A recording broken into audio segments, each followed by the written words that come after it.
முன்னாள் இலங்கையினுடைய முன்னாள் ராணுவ தளபதிகள் மீது இந்த பிரித்தானிய அரசாங்கம் விதித்திருந்த தடை தொடர்புல நிறைய விமர்சனங்கள், கண்டனங்கள், ஆதரவுகள் எல்லாமே எழுந்திருக்கின்றது. குறிப்பாக தென்னிலங்கையில் இந்த விடயம் அதிகம் பேசு பொருளாகி இருக்கின்றது. நிறைய பேர் இதுக்கு எதிராக, அதாவது முன்னாள் நாடாளுமன்ற உறுப்பினர்கள், ஜனாதிபதிகள், முன்னாள் ஜனாதிபதி, தற்போது ஜனாதிபதிகள், இப்ப அரசியல் இருக்கிறவங்க, அரசியல் இருந்து விலகினவங்கன்னு சொல்லி நிறைய பேர் இது தொடர்புல கதைக்க தொடங்கி இருக்கிறாங்க.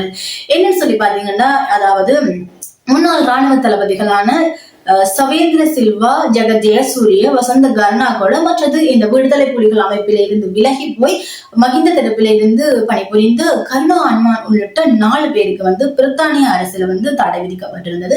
அவர்கள் பிரித்தானிய அரசாங்கத்துக்குள்ள நுழையவே முடியாதுன்னு சொல்லி, அவருடைய சொத்துக்களை அந்த சேகரிக்க முடியாதுன்னு சொல்லி இந்த தடை விதிக்கப்பட்டிருந்தது. இந்த தடை தொடர்புல நிறைய கண்டனங்கள் எழுந்திருக்கின்றது. குறிப்பாக மகிந்த தரப்புல அவர்கள் கொதித்தெழும்பியிருக்காருன்னு சொல்ல வேண்டும். என்னன்னு சொல்லி பாத்தீங்கன்னா, இந்த போரை நடாத்தினது நான் தான் என்று சொல்லியும், இந்த ராணுவ தளபதிகள் மீது எந்த விதமான குற்றமும் நிரூபிக்கப்படவில்லை, அவர்கள் தன்னுடைய கட்டளையின் கீழ் தான் அந்த போரை நடாத்தினார்கள் என்று சொல்லியும், நான் விடுதலை புலிகளுக்கு எதிராகவே போரை நடாத்தினேன், மக்களுக்கு எதிராக போரை நடாத்தவில்லை என்று சொல்லியுமே மகிந்த ராஜபக்ச அவர்கள் குறிப்பிட்டிருக்கின்றார். அதே நேரம் நிறைய பேர் உதய கம்பன்பில அவர்களும் சொல்லியிருக்கின்றார், இந்த ராணுவ தளபதிகள் மீது அவர்கள் அந்த மேலிடத்தினுடைய கட்டளைகளை நிறைவேற்றும் விதமா தங்களுடைய வேலையை தான் செய்தார்கள் என்று சொல்லியும், அவர்கள் மீதான குற்றங்கள் எதுவும் இல்லை என்ற மாதிரியுமே அவர் குறிப்பிட்டிருக்கின்றார். இப்படியாக தெற்குல அவர்களுக்கு ஆதரவான நிறைய கருத்துக்கள் வந்து கொண்டிருக்கின்றது. ஆனா சர்வதேச தளத்திலையும் பார்த்தீங்கன்னு சொன்னா, இந்த தமிழர் புலம்பெயர் தேசங்களையும் இந்த தடை தொடர்பாக நிறைய ஆதரவுகள் வெளிவந்து கொண்டிருக்கின்றது. அதே நேரம் பாத்தீங்கன்னு சொன்னா, இந்த தடையில உள்வாங்கப்பட்டவர்கள் கூட இன்றைக்கு வாய் திறக்க ஆரம்பித்து விட்டார்கள். அந்த ஒரு பதற்ற நிலையில எல்லாருமே எல்லா விடயங்களையும் பேச ஆரம்பித்திருக்கிறார். இந்த பதற்ற நிலையில பாத்தீங்கன்னு சொன்னா, 2009ஆம் ஆண்டு யுத்தத்தினுடைய விடயங்கள் பேசும் பொருளாகி இருக்குன்னு சொல்ல வேணும். அந்த வகையில கருணா அம்மானோட விடயத்தோட சொல்றாரு என்னன்னு சொல்லி பாத்தீங்க என்றால், தனக்கு இந்த தடை எந்த வகையிலும் பாதிப்பை ஏற்படுத்தாது என்று சொல்லியிருந்தவர் நேற்றைக்கு கூட ஒரு ஊடக சந்திப்புல சொல்லி இருக்கின்றார். இவ்வளவு காலமும் நான் குற்றம் செய்யாதவர், அதாவது பிரித்தானிய அரசாங்கத்துல இவர் 8 மாதம் சிறையில இருந்தவர், இந்த 8 மாதம் கண்டுபிடிக்க முடியாத குறைகளை இப்போதுதான் கண்டுபிடித்தார்களா, நான் புதிதாக கட்சி ஆரம்பித்ததை தொடர்ந்து நான் இதை வேண்டும் என்றே இந்த அரசு செய்திருக்கேன்னு சொல்லி இருக்கின்றார். அதே நேரம் பாத்தீங்கன்னா, இந்த கிழக்கு மக்களுடைய இருப்பை கேள்விக்குறி ஆகிறதுக்காகத்தான் இப்படி செய்யறேன்னு சொல்லியிருக்கிறோம். அதே நேரம் என்ன சொல்லியிருக்கணும்னா, பிரித்தானிய அரசாங்கம் இந்த புலம்பெயர் தமிழர்களுடைய வாக்குகளை பெறதுக்காகவே இப்படி செய்திருக்கிறோம் சொல்லி நிறைய விதமான கருத்துக்கள் முன் வச்சு கொண்டு வாய் நேரம். அதே நேரம் இந்த வசந்த கர்நாகோட அவர்களுமே இது தொடர்பாக கலைச்சிருக்கிறார். என்னன்னு சொல்லி பாத்தீங்கன்னா, அதாவது இந்த பிரித்தானிய அரசாங்கம் பாத்தீங்கன்னு சொன்னா, இந்தியா இலங்கையில செய்த குற்றங்களுக்கு இன்னுமே நீதி தரையில் என்று சொல்லியும், அதை விட இந்த காசா, சிரியா போன்ற போர்கள்ல வாயை வச்சுக்கொண்டு சும்மா இருக்கிறோம், அதாவது அவர்கள் இரட்டை நிலையில இருக்கணும்னு சொல்லி, ஆனா இலங்கையினுடைய மனித மீறல்கள் தொடர்பாக இலங்கைக்கு பாடம் எடுக்க விட்டார்கள் என்ற மாதிரி நிறைய விடயங்களை பேசிக்கொண்டு இருக்கிறோம். அதே நேரம் இன்னொரு கேள்வி ஒன்றும் எழுந்திருக்கிறது. என்னன்னு சொல்லி பாத்தீங்கன்னா, விமல் வீரவம்சா அவர்கள் ஒரு கேள்வி ஒன்று எழுத்திருக்கிறார். சரத் பொன்சேகா அவர்கள் ஏன் இந்த தடையில உள்வாங்கப்படவில்லை என்ற மாதிரி ஒரு கேள்வியை எழுப்பி இருக்கின்றார். ஏன்னு சொல்லி பாத்தீங்கன்னா, இந்த தடை அதாவது இந்த வசந்த கர்நாகோட, சவேந்திர சில்வா எல்லாருக்குமே முதற்கட்ட தளபதிகளாக இருந்து அந்த போரை நடாத்தினர் சரத் பொன்சேகா அவர்கள் ஏன் அவர் மற்றும் உள்வாங்கப்படவில்லை என்று சொல்லி கேள்வி எழுப்பினார். அதே நேரம் 1815ஆம் ஆண்டு இலங்கையினுடைய எல்லா சொத்துக்களையும் அழித்து கொண்டு போன இந்த பிரித்தானிய அரசாங்கம் இலங்கை மீது தடை விதிக்கின்றதா என்ற மாதிரி கருத்துக்களை சொல்லி இருப்பினும், அதே நேரம் பாத்தீங்கன்னா சரத் பொன்சேகா ஒரு விடயம் ஒன்று சொல்லியிருக்காருன்னு சொல்லி பாத்தீங்கன்னா, ராணுவமா இருந்தாலும் தண்டிக்கப்பட வேண்டிய, குற்றம் செய்தா தண்டிக்கப்பட வேண்டும் என்று சொல்லி அவர் ஒன்று சொல்லி இருக்கின்றார். அதே நேரம் பாத்தீங்கன்னு சொன்னா, நான் தான் ராணுவத்துல இருக்கும் போதே ஜெகசூரியன் மீதான விசாரணை செய்தான் என்று சொல்லியும், அதே நேரம் நான் நாடாளுமன்றத்துல இருக்கேன்ல, இதுல இந்த 4 பேர்ல 2 பேருக்கு எதிரான கருத்துக்களை சொல்லி இருப்பதாக அவர் சொல்லி இருக்கின்றார்.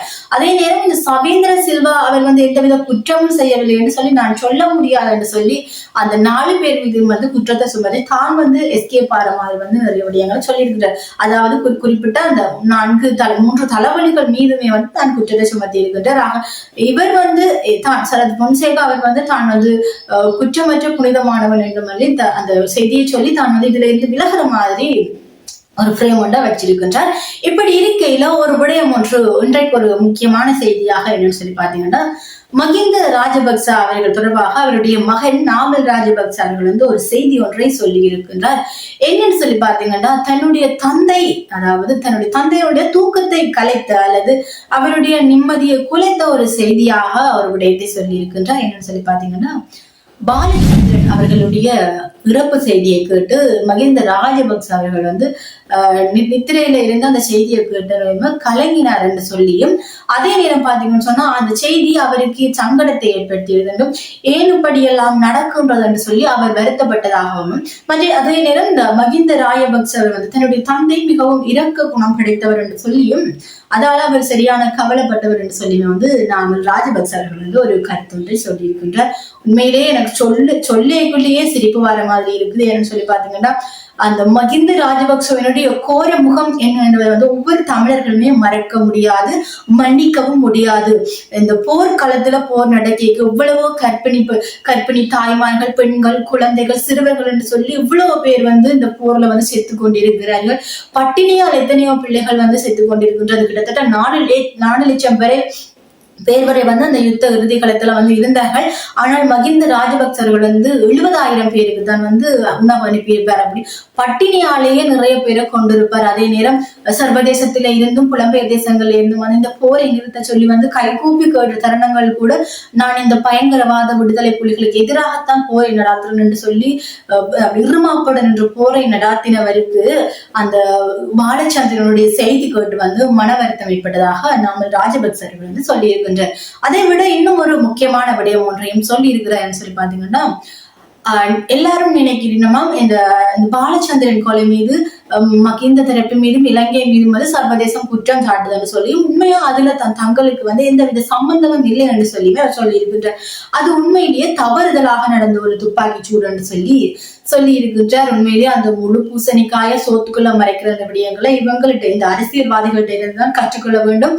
அது தவறுதலாக நடந்த ஒரு துப்பாக்கி சூட்ல, அதாவது இந்த கிராஸ் ஃபயரிங்ல நடந்த ஒரு சம்பவம் என்று சொல்லி எவ்வளவு சாதாரணமாக ஒரு குழந்தை, ஒரு சிறுவனுடைய உயிரை பறித்து விட்டு எவ்வளவு சாதாரணமாக ஒரு கிராஸ் ஃபயரிங்ல நடந்த ஒரு விடயம் என்று சொல்லி கடந்து விட்டார்கள் என்று சொல்லி பார்க்கலாம். இதே நேரம் இங்க இன்னொரு விடயம் ஒன்றை நான் குறிப்பிட விரும்புகின்றேன் என்று சொல்லி பாத்தீங்கன்னா, 2020 ஆகஸ்ட் மாதம் 20 பாத்தீங்கன்னு சொன்னா சரத் பொன்சேகா அவர்கள் மகிந்த தரப்புக்கு எதிராக ஒரு கருத்து ஒன்றை சொல்லி இருக்கின்றார். இந்த பாலச்சந்திரன் விடயம் தொடர்பாக அது நாடாளுமன்ற ஹன்சாட்ல இருக்குது.